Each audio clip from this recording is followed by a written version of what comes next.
Well, good evening, everyone, and welcome to our book club meeting where we are discussing Bringers of the Dawn by Barbara Marciniak. And I'm here with Jaya tonight. It's the 16th of April, 2025, and we're going to be talking about chapter 18, which is called Symphonies of Consciousness. But as usual, we would first like to do a short meditation in order to set the tone for this discussion. So, if everyone would please join in, sit in your usual meditation posture with your back straight and cross your legs and clasp your hands together in a relaxed manner. It's my suggestion, but of course, it's most important to be comfortable. And start by closing your eyes and take in a deep breath. Hold, exhale.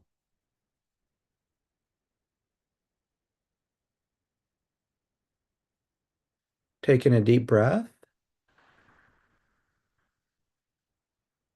Hold,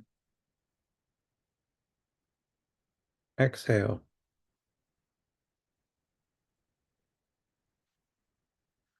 And now just continue to breathe normally. Relax. Bring your awareness to the movement of breath. Keep your attention how the breath flows naturally without trying to control it. Just notice how it moves in and it moves out. And you don't have to do anything.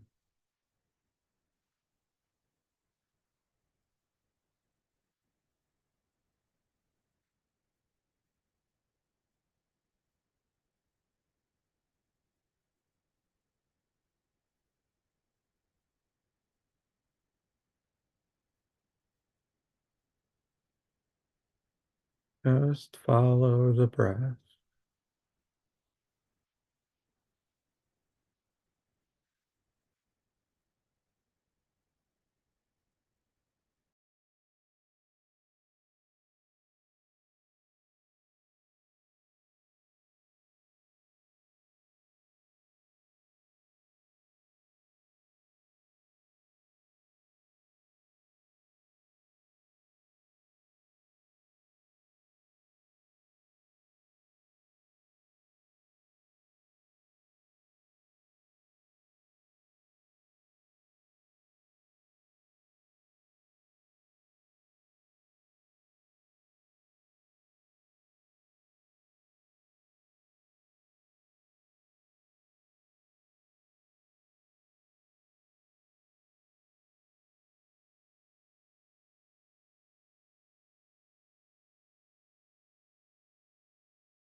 Okay, dear friends, let's have another 30 seconds.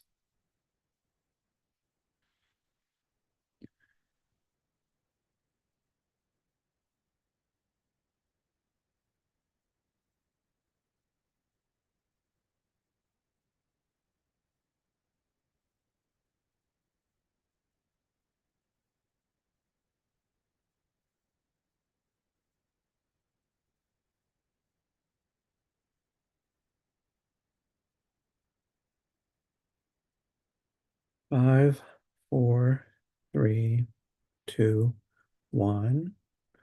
When you're ready, rub your hands together, place them over to your eyes, and slowly look into the palms of your hands as you remove them from your eyes.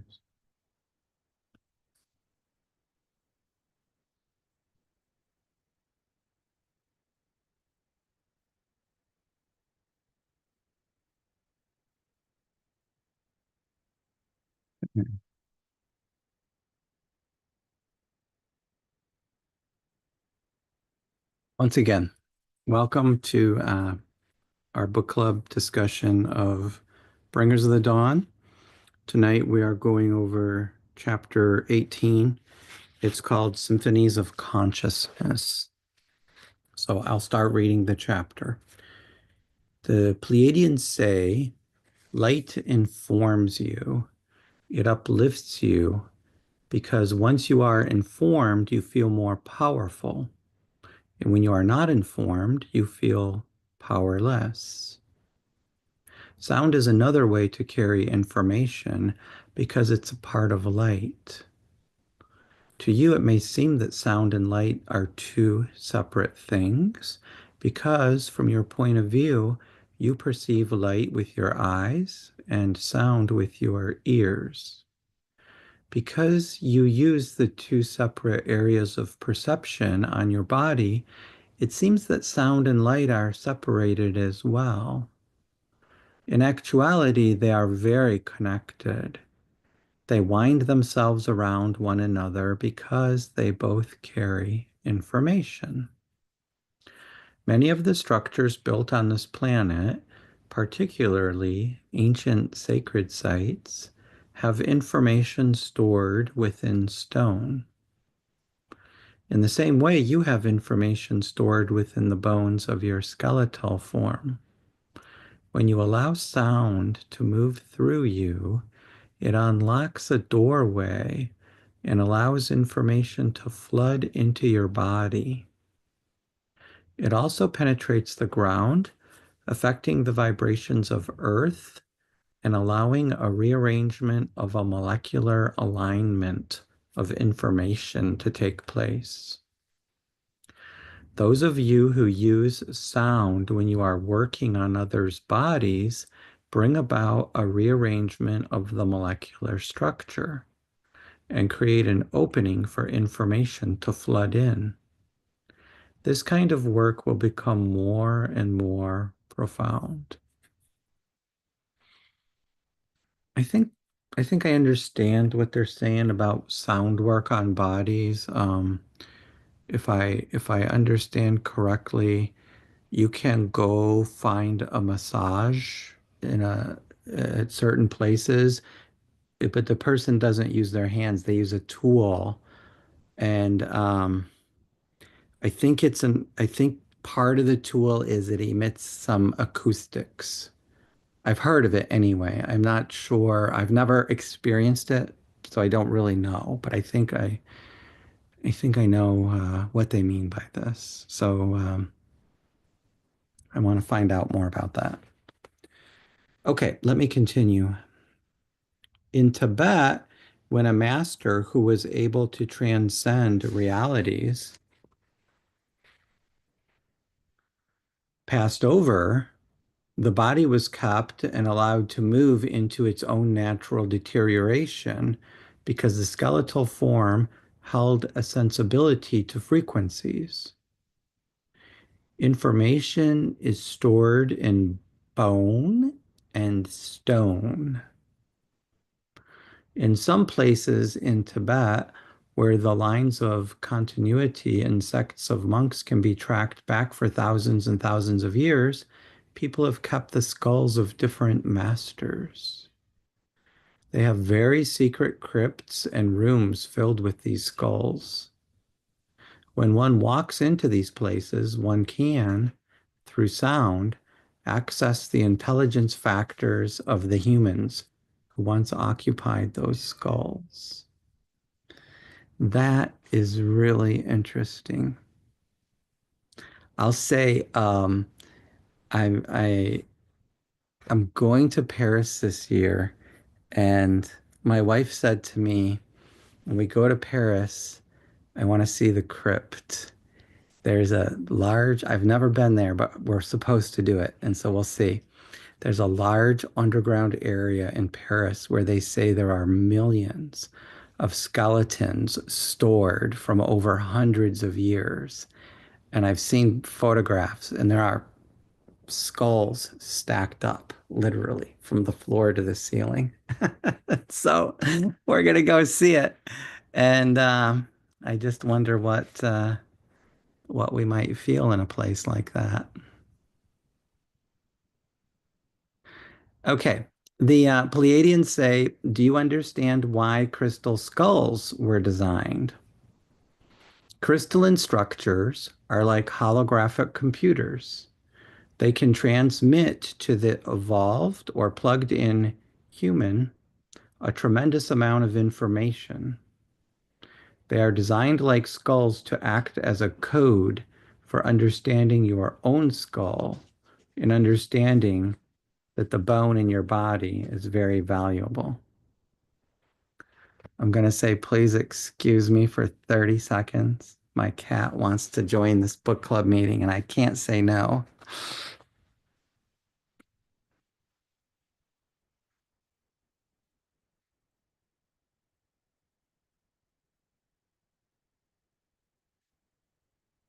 And if anyone's curious what she looks like, here she is. She's the guest of honor tonight, and her name is Lulu. All right, let's continue now. Okay, so we've got to the point where we said that the bone in your body is very valuable. So the Pleiadians say sound is a tool for transformation. Keepers of frequency, which is what we are encouraging you to become, learn how to modulate the frequency they hold through sound. Sound can penetrate any substance, move molecules, and rearrange realities. Now, I think this is really, really interesting. Sound is a form of energy, obviously, and it does transmit information, and we use it for communications all the time. Think about how you use sound. Are you using it constructively? Are you using it in a way that helps you to grow? I would say mostly I am, but sound can also be disturbing, right? Um, Sometimes when we're trying to focus on a problem or concentrate, if there are sounds around us, it can be disturbing, right? So this information can go both ways. It seems like it can be very positive sometimes and very negative sometimes. I was once at a party, and it was not long ago. It was like around New Year's or something. Somebody invited me and my wife to a party, some friends, and we went to their place, and I was very surprised at how loud the music was. It was so unbelievably loud that you could not talk to somebody who was standing next to you. And I asked the host a couple of times, could you please turn it down? Well, he didn't want to. So he didn't. And so I ended up going outside in the backyards a few times because the sound was so disturbing. It felt like it was draining my energy. It was a very unpleasant situation. So I hope I never find myself at another party like that with very, very loud music. So I think it's good to be cognizant of how we use this sound. Some music can be very great and amazing and uplifting, and other music, not so much. And I was at a party where it was not so much. So I intend to avoid that in the future. Okay, let's continue. Pleiadians say in ancient Egypt, the Ankh, or symbol that represented life, in actuality was a frequency modulator. Now, this is the symbol. I'm just going to stop here again. So, this is the symbol that looks like a cross, but then it has kind of an oval shape on top. You see it in the biological sciences as a sign for representing the female. So I think hopefully I've described it well enough that if you weren't sure what it was, now you know. It- um, okay. So they're saying, the Pleiadians say that this Ankh symbol was utilized by individuals who were masters of keeping frequencies and able to do many things with those frequencies. The Ankh is similar to a tuning fork and can direct sound. This is how it was used a long time ago.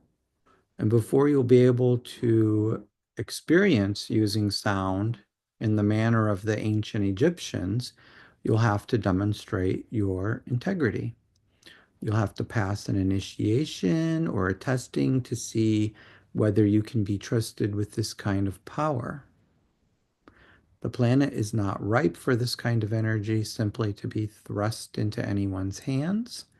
If you were capable of this kind of work, your life would not be safe because there would be too many who would want to misuse your gift. You will be given abilities as you can best mature into them. So they're talking about the Ankh as a tuning fork, and it makes me wonder if perhaps they had this Ankh made out of metal because tuning forks are made out of metal. And I just wonder what kinds of sound frequencies you might get out of something like that. So that might be a good experiment for somebody to do. Make yourself a metal Ankh and uh, see what kind of frequencies you get. If I got time, I'll do it myself. I don't have a lot of time right now, though, so we'll see. Probably won't happen for a while. Okay, let me continue. You can begin to work with sound by allowing it to play your body. Get yourself centered, clear your mind, and allow tones to come through you. The ancient mystery schools worked with sound in this manner, and it's a very powerful technique when done in a group. Many years down the road, but within this decade, you will amaze yourselves with what you will perceive as the results of your cooperative sound or symphonies of consciousness playing themselves. When you tone together, you will be shown what you can do without even knowing you can do it. You will learn how to use and cultivate this kind of energy to make your own ankh. When you buy a child clay, the child at first doesn't know how to make many things. And so you make little balls and spaghetti for the child so he can see the potential within the clay. And then the child, after playing with the clay for a while, discovers his or her own sense of creativity with form. The creative form of sound is shown to you first as a potential. You are led and orchestrated through the use of this sound. Eventually, you will discover on your own some of the things that sound can achieve. And then you will become more daring and you will learn what sound can create. Energies are introduced this way to make certain there is not a misuse of them, and that you don't overextend yourself or overdo out of enthusiasm. Pleiadians say you will go very far with your use of sound after working with it for a while. It's like a powerful tool being given to an infant. Without proper awareness, you could do things and not realize the ramifications of what you're doing. Think about what sound does in stadiums and auditoriums. The cheering or booing of a crowd creates an ambiance. When groups of you make sound together, you create an ambiance for yourselves. You allow certain energies to play the instrument of your bodies. You let go of preconceived ideas and allow different melodies and energies to use your physical bodies as opportunities to represent themselves on the planet. In actuality, what you experience is the life force of energies that you allow to express through your own selves. You become channels, just as our vehicle allows us to come into your reality through her body. You allow a vibration to come onto the planet in its full glory through your bodies and your joint cooperation. You birth something, you create an opportunity, and an energy takes advantage of that opportunity. Okay, so I'm going to stop here for a minute because I see an analogy. When we think about musical instruments, especially like, well, I'll think about wind instruments, but it doesn't really matter. It could be string instruments too. Um, there's always a vibration that's set up within the musical instrument, and it's a resonance wave that's exactly in alignment with the instrumental form. Okay. And usually it's a half wave or a full wave or some some some integral or integral measure of waves that are standing waves within the musical instrument. And if you think about something simple like a flute and how it's played, a person will cover different holes with their fingers, and that changes the actual length of the flute. And then the waves become different sizes, and so you get different tones. And then the Pleiadians talk about humans having bodies, and we're really energy, and energy is frequency. And so I'm starting to think that our bodies are holding certain resonant frequencies that are allowing us to express through them, which is kind of what I'm getting out of this. And I think it's a very interesting analogy to the music. Um, and also, if you think about the music and how people get together in groups and they play, and you can have like a whole orchestra, right? You can either have one instrument playing and it can be very nice on its own, or you can have a few playing together, or you can have a whole lot of them playing together, right? And it's sort of an analogy of when people get together, they can do great things, right? If they want to, or not, you know, you can do great things or not.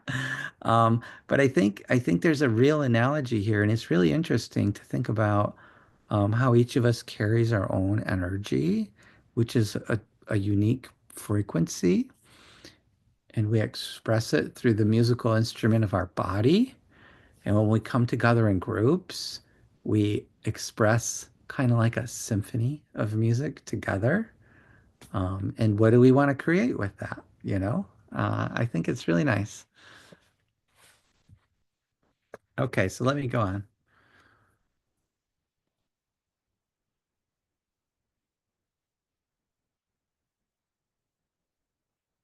Okay, so Pleiadians now say emotion.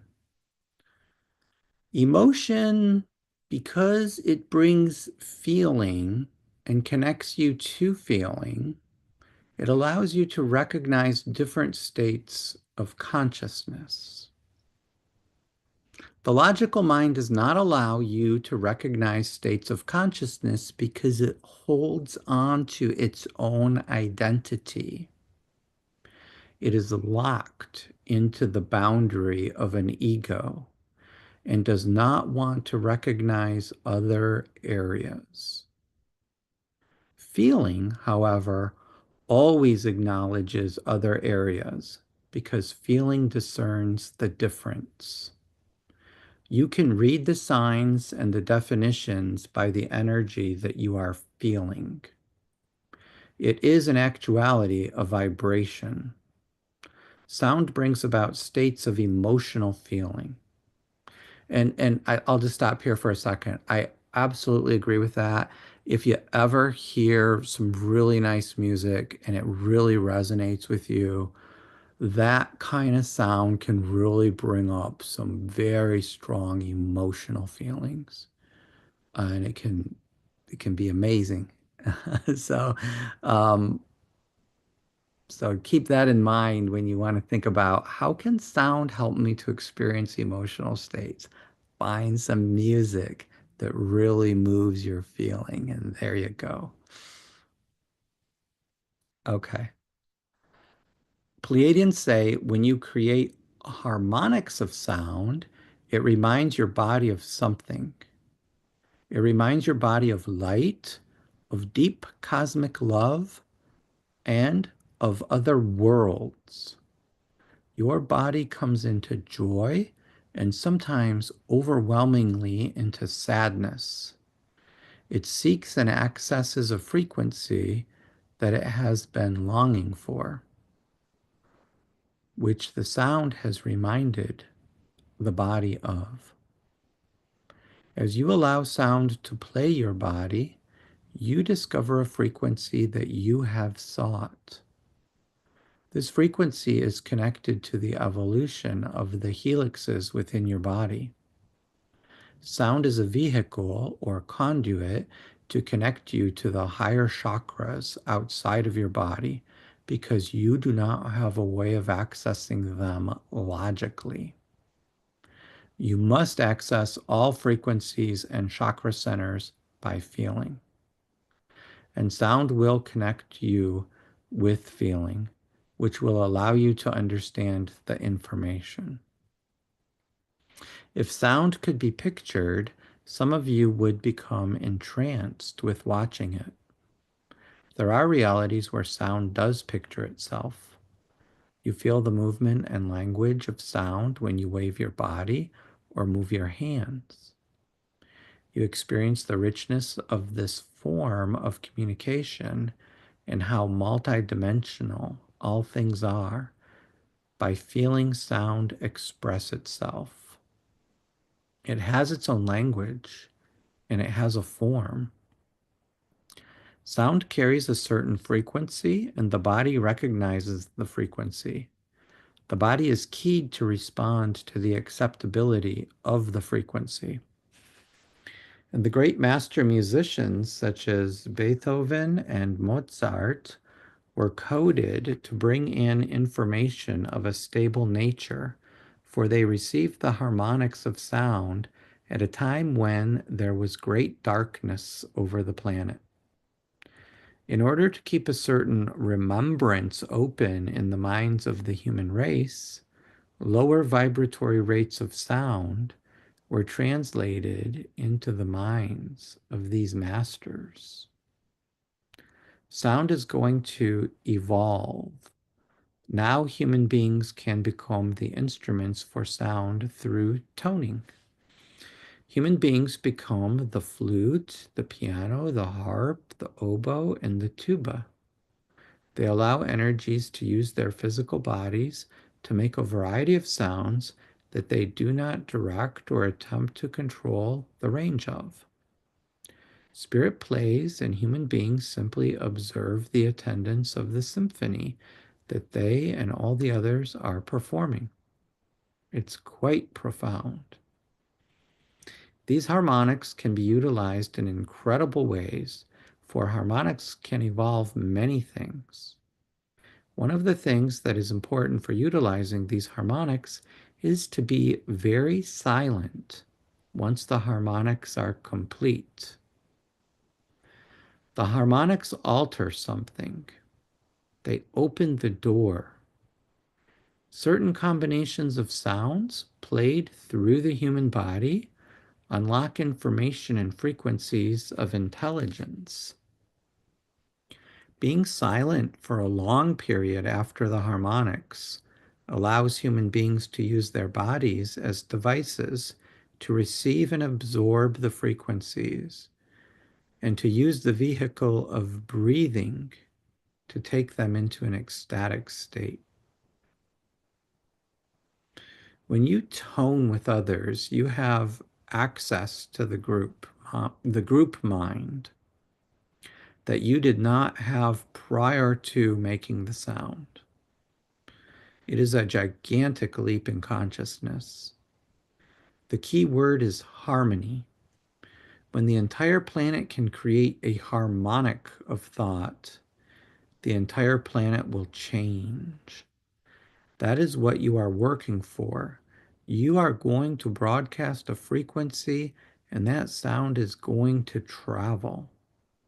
It's going to become a desperate aching and longing for the return to harmonics within the human race, a return to the power of the group mind and the simultaneous empowerment of the individual.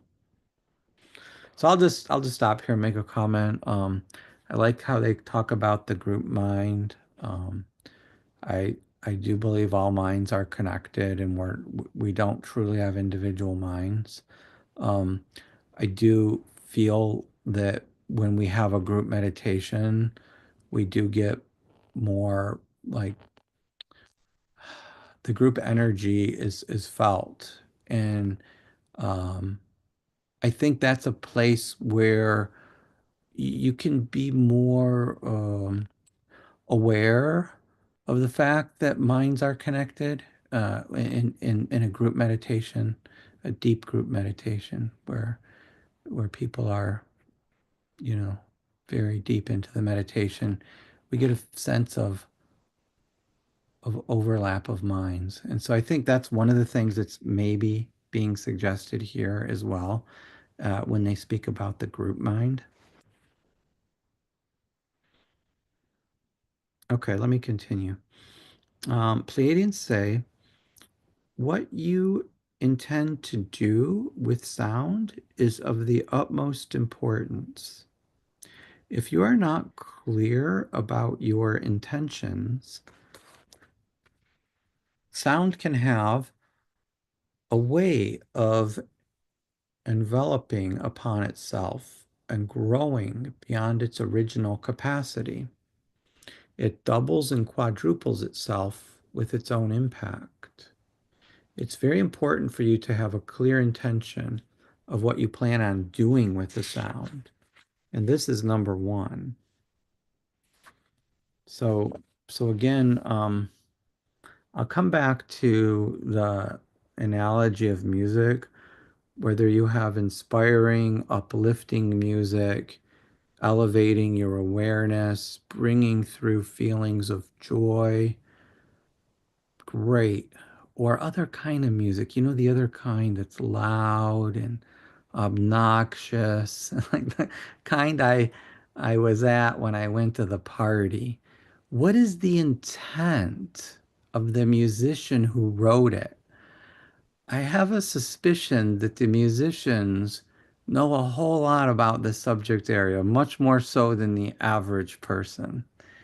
And I suspect that they intend to deliver an effect upon the listener. Some musicians want to be very disruptive, and others want harmony and joy and love. And so I would just say choose wisely your music. Choose your music that resonates with you and play it at a level where you can enjoy it. I really do believe now that going to a party where they're playing very loud music and it's very obnoxious, I do believe it's detrimental to a person's health. And so I'm definitely going to do my best to stay away from that kind of an environment, especially after reading the chapter, because it's suggested here. They don't actually say that. I'm having these thoughts myself. So I'm kind of trying to interpret some things here, right? But they're not actually saying that, but they are suggesting it. So I think that's interesting. Okay. Number two is that the sound stirs energy up. It creates a standing columnar wave, building frequency upon frequency. And this energy can then be directed at or toward anything. You've heard about those who marched around the city of Jericho. They marched for days around Jericho and created a standing wave. The wave eventually built up so much energy that the city walls imploded. Native dance, rattling, shaking, and moving in circles creates the energy of this wave. When you make sound in a circle or in the circumference of the pillar of light, you create a column that is capable of doing many more things than you ever realized. It's capable of creating explosions and of destroying and creating many realities. Okay, now they're saying it a little more clearly. Be careful what sound you make and what sound you expose yourself to. Okay, Pleiadians say, among the war-oriented tribes, the war hoop was used by those who went into battle. The unified and intended invocation was to ask the non-physical forces to accompany them.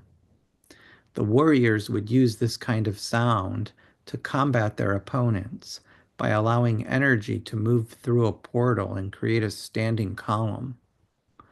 When you hear a sound like a war whoop, you remember uncomfortable ways that the sound has been utilized because it's very powerful. It makes others uncomfortable because it reminds them of the responsibility of sound. Some of you are petrified of sound. You are petrified of the sound of your own voice speaking out and stating with clarity what you prefer. You have cellular memory of what sound can achieve, and the impact or capability of what you can do with it is to some of you rather devastating. Sound can link you to places where your intellect cannot. Your intellect strives to categorize, but you cannot categorize sound. You must simply experience it. And that is just so true. And just music. Love it or hate it. You got to experience it to know. So, okay.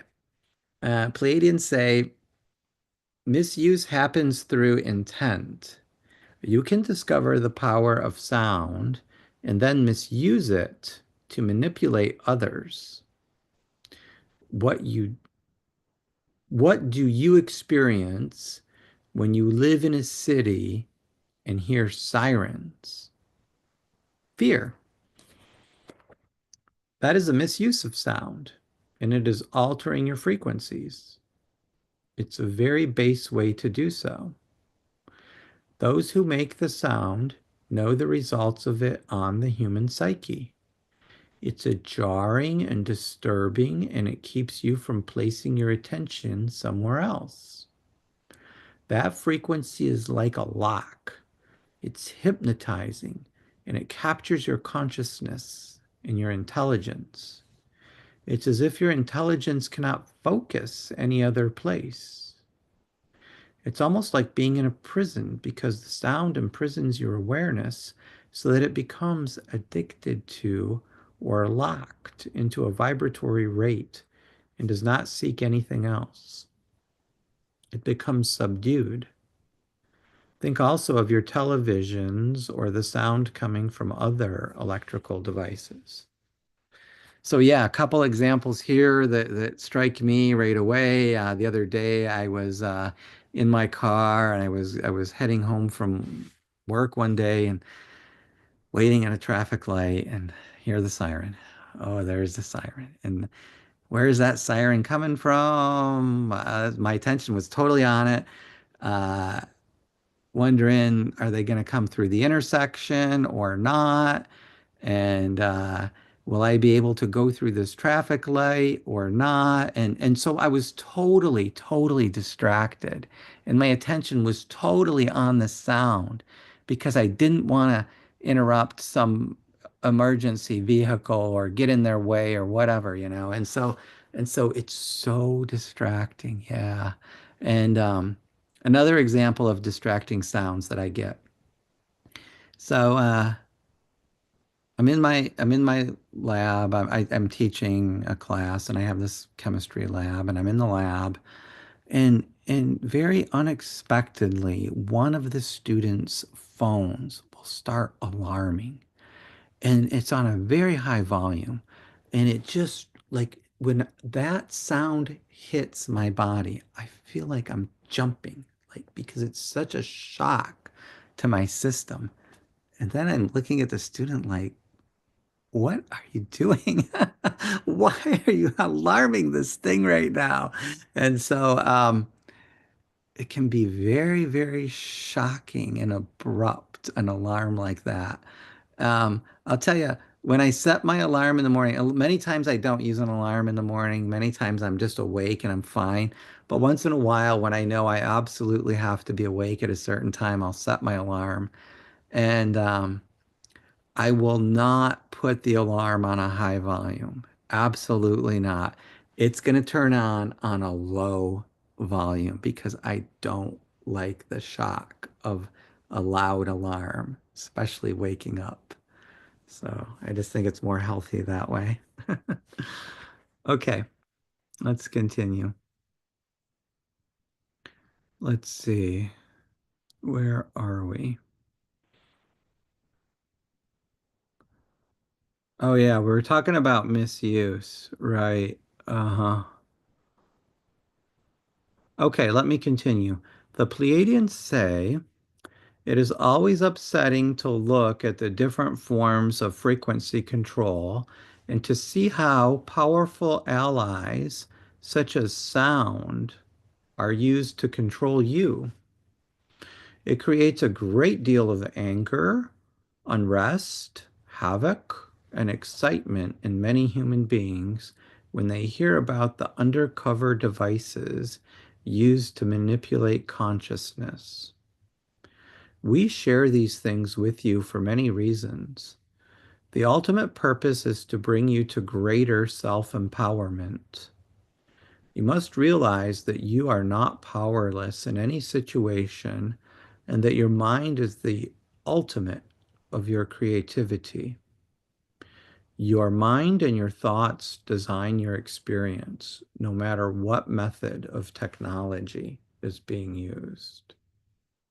And I love that statement. It's so true. And there's always something new and then the next greatest thing. And we say, oh, look at this AI. Isn't this amazing?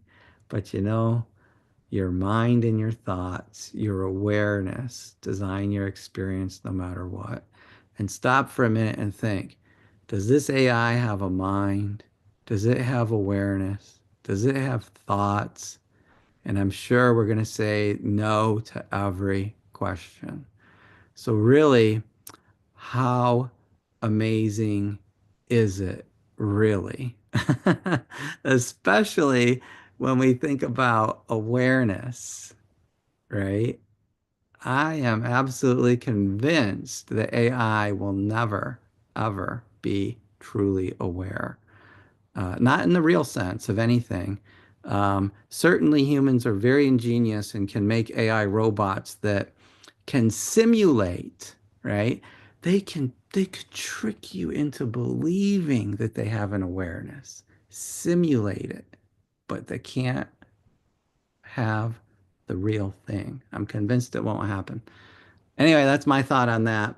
So let me get back to the last paragraph in the chapter. Pleiadians say, those who act in their own reality with impeccable guidance, commitment to harmony, and commitment to light align themselves with their dimensional counterparts who are doing the same. You make bridges of light and hold light encoded filaments as pillars and open portals. Those who are rewarded with the understanding that they are called to use sound as part of their work and who recognize that call and respond to it will evolve at a rapid pace. Those of you evolving at this rate will be called one day to represent many people, to represent world gatherings of consciousness, and to change the available frequency with your sound. Okay, that concludes chapter 18.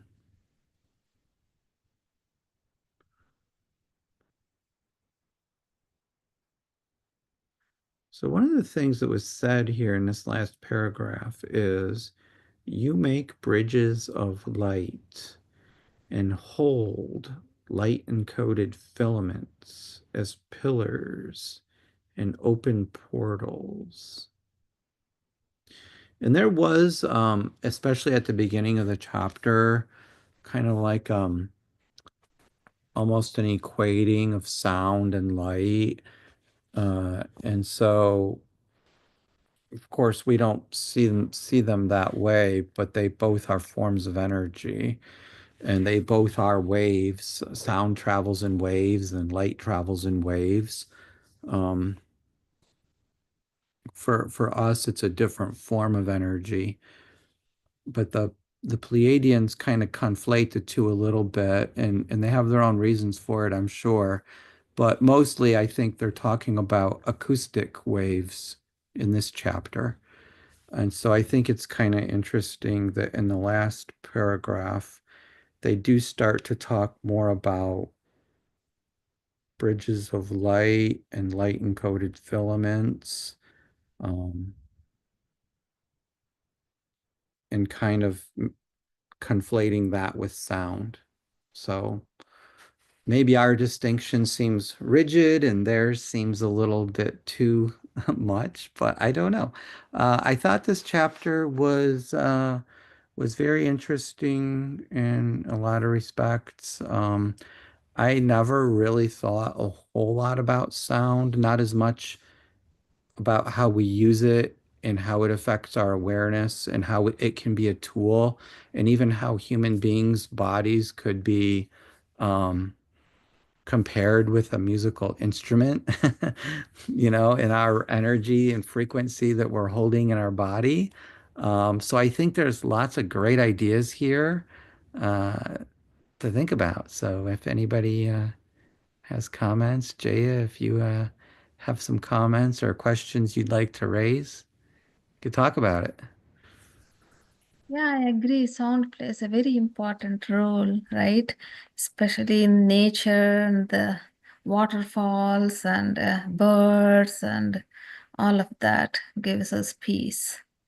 So much peace. Yeah. And then this disturbing sounds and creates like fear and all that changes the energies.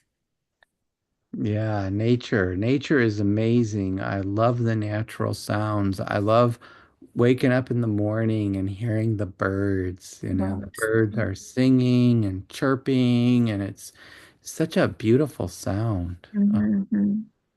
We're lucky here in North Carolina. We've got lots of trees, and so there's lots of bird life. Um, Mm-hmm. even at night, sometimes I hear birds and the owls. Oh, yeah. Not often, of course, but Mm-hmm. uh, but once in a while we'll get some owls, Yeah. and they can be very loud at night. Have you heard them at your house? No. Okay, yeah. Yeah. Yeah. And also we use music for our meditation, right? There is like instrumental music. So it always like it gives us like we can go to the meditative state very easy Yeah. with the music, with the help of music, Yeah. With the right music, I right think music. there's certain types of music that's very conducive to Yeah, yeah. meditating, and you want to choose it wisely. Um, I've read, and I don't know any details at all, but I've read about the different kind of waveforms that go through the brain. Mhm. Apparently, there's certain music that's set to emulate those waveforms, and you could choose certain music that's been specifically designed for that waveform to try to get your brain to sync with it to induce certain like emotional states or even different states of awareness.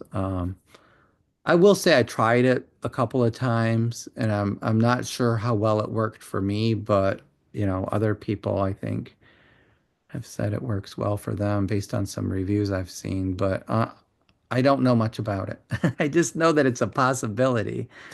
So that's something to think about too. Yeah. Yep. Good.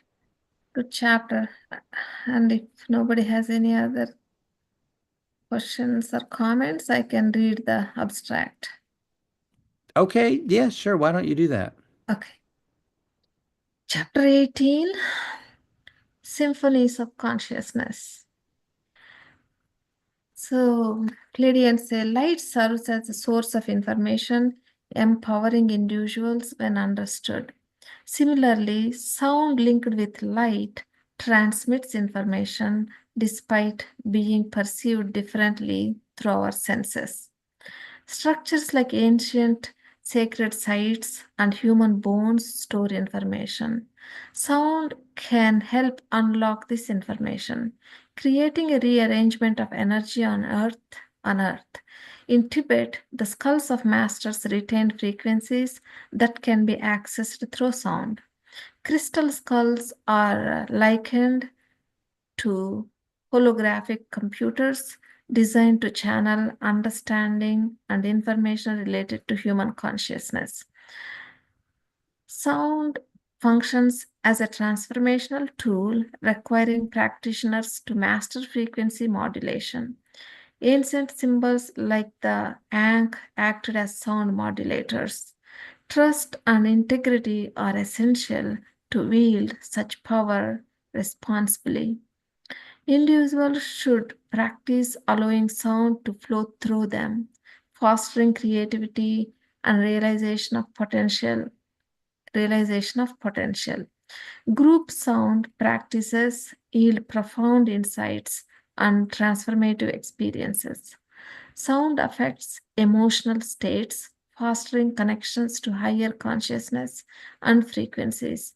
It serves as a conduit to understanding deeper states of being. Human beings can become instruments for sound, channeling varying frequencies and harmonics. Silence following sound can enhance absorption of these frequencies and amplify the experience.